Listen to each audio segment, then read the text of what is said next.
Fatalo fatu I lau whaafonga Samoa nei po e so fau malo le soifua. Le tautua fai pea lau Samoa Entertainment TV mai Samoa ai usi mai al whaafonga I whaapoponga wana tamua I nei aso. Wa matai nei talu mai le aso sfuluono te sema e o atu le aso limo Januari lu olua lima. Ona tapunia vanua mo ngase tau sa vali mai le valu le afiafi I le valu le tai au. Vanga na ai ngase tinga inam whaalawala whaafu sei e va aia I le taimi le na. Ai oisi ngase le tinga ina o whautua ina e o e va aifo maitu maoti peto e usu atu I le tai au le aso e so ai mai le valu I le valu I le po. O le whaalinga lea mai le itu lau le mtanga luenga so I fua malolo ina. O ta uai o whaititia I tula e te talai mo ngase tau savali. Ona ua ta isfululua I tula le sifi.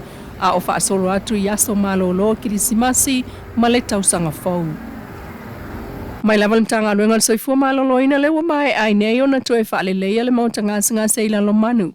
Il whaatupe ina lea le whaltupe o lalangi le ploketi o le tali atu I le COVID-19. Peita e o ta ue le itu lau lava le mtanga luenga o le whaatele ina o le neifale mai. E fsoswani ai foi I le whaamautu ina o abanoa. E ngā lulu e le au whai ngā luenga whaau popo. I totonu o la tau whale mai itasi.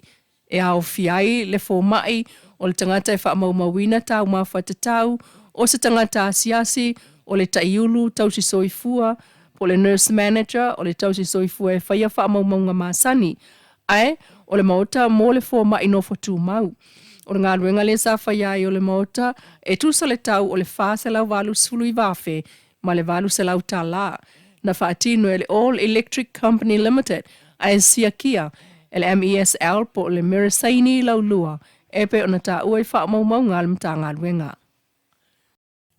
Ua whautuaina le suita I tae o le tua ngai le HRPP le fionga la wafo, fono toe pia la wafo, le malu pui o whaamtalanga o tangata e le stala. I lunga o fsota inga te le vavave, whaatatau le tula fono e le stala I swafo tangata I whaltupe tututonu, ma o lato whaamaumaunga.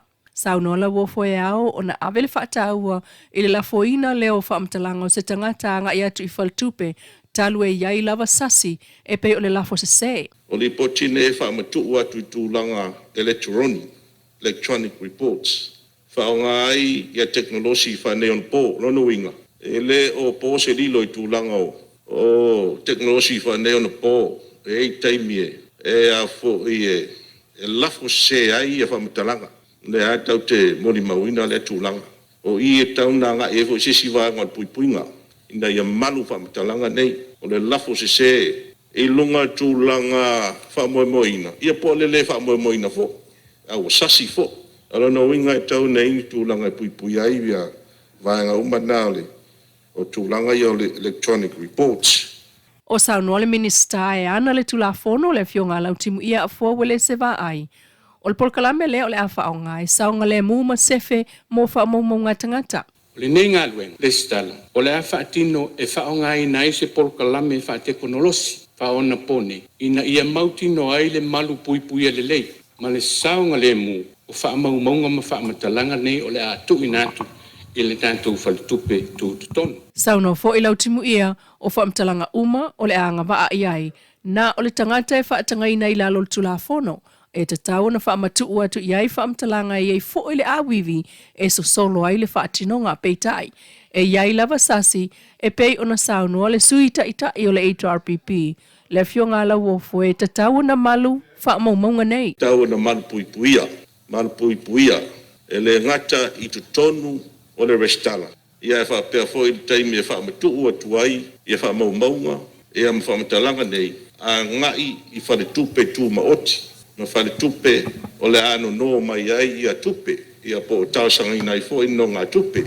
O na winga, iai vaenga ese ia tau na au, iai le puipuinga wha tulafono. Tali ai nei le whaitaunga mulimuli e pāsi ai le tulafono. Mai lava il mauta whai tulafono Samoa I le nei vai aso. Ua pāsi ai al palemene ilo na whaitaunga wha alua le tulafono tau wha ofi. E ai ma whaatuina le stala o whaamtalanga. Ma whaamaumaunga taunu no ngā tupe le tunuu. O le a whaafoeina e le whale tupe tūtotonu o Samoa le Central Bank. I le whaamaninonga o le tulafono e le fionga al minista o tupe lau timu ia a fua wile se va ai. ina ua tātou fisilingia i whawhomai o le mota. Na ia sauno o le tula whono lea, o le atau lai i ai whaamtalanga o tangata. Awa e tali tonu o whaamtalanga e avatu le Central Bank pol faltupe tuto tonu, mō le tangata e tali tonu ina le faltupe, lea e alu i ai tangata e ai tālafu tupe mai ai. E whai ngō fie mamawe ai o na whaia whai ungan faltupe i tāl sanga mōna no ngā tupe. Na ia sauno o le whai tionga mai tangata ai tālafu tupe. O le fiu e whaatali le whanga solonga o lātou tālo sanga. Ona o le tuaio na maua le faltupe o lātou whaamtalanga. Ai o whaamaumaunga mai le Central Bank e wawe ai. Pei tai o sauno lau timu ia o whaamtalanga mai le faltupe tu tonu e wawe ai. E le na o pisinisi fo ia au fiai ma tangata taito o tasi. Mai se ilonga e malia le tangata e avatu na whaamtalanga e le stala. E le whaamalosia whaapena fo il pisinisi e pei lava o na tamai il tula fono. Au le whaamai ale fono na nafi na sauno whaaftai e le whionga le palamia. Whionga fia mena o mimta afa. Ile fonga fetalai ai o sui le mota. Ile ono sa ia fo i o ngā ruenga o le neito sanga. Bi ama i anganga ma sauno anga ma fetalai o le nei aso. Ile nganga whaaftai i o ngā ruenga le palameni. Ai mai se lau whionga le fonga fetalai. Ia to tele lava mātou. Ai ngā whapea lau whionga ma le whaafuina. O le tātou whono, tasi ai foi, saunoa ngā lau whionga. Ia, ilo tātou wāna no fuai. Ia, whai foi o lau saunoa mai. Ia, au te ilo foi. Ia, ile tū foi o le parimene. Ia, tele foi o na lape ma o te whamaru urua tuai foi i lau whionga. E tu sai ma le whawhea ngai ma le no fua. O lo whapena o na tau ave lau whionga le whonga whitalai. Moli e tuai le nganga whawhitai tele. I lau whina ngalo onu sai. Ia ma le whapalipale. I le whaanga solonga mai o le tātou ngā ruenga. Ia, o le ngangala nā o le tūrai atu. Mai tauina o whitau i le tātou teimi. Mō le tausanga fōu i te manatu lau a whionga. Mō se awanoa e wheiloa i ai le tātou komiti o ngā ruenga. Ia, fōfua le tātou por kalame mō le tausanga fōu. Vea fōi le nei awanoa. E o fōi nā tuai. Ia, le nganga. O le whaamanuianga mō le kirisimasi. Ia, ai mai se le toe fuataina foi o loutou langi soifua. A wāre tausanga fōu ma le whaawawina o le tātou walawina. Le whionga le palemia, fia mena o mimta awha ilana whaaftai whaapitoa. I le maota mana ngā luenga o le lua o lua whaa. E whaawai asa mo le awha o le amalolo le palemene mo aso fia matoea e mai eile so lua sfultasi o Januari, lua o lua lima. Whaftai lau whaafonga le tautua whai pēa le Samoa Entertainment TV mai Samoa ili nei fo i tula mana tamua. Whaftai fo i le Wendy's design o lo i funga lei mo le ofu mātango fie ai whaasoi fo ia.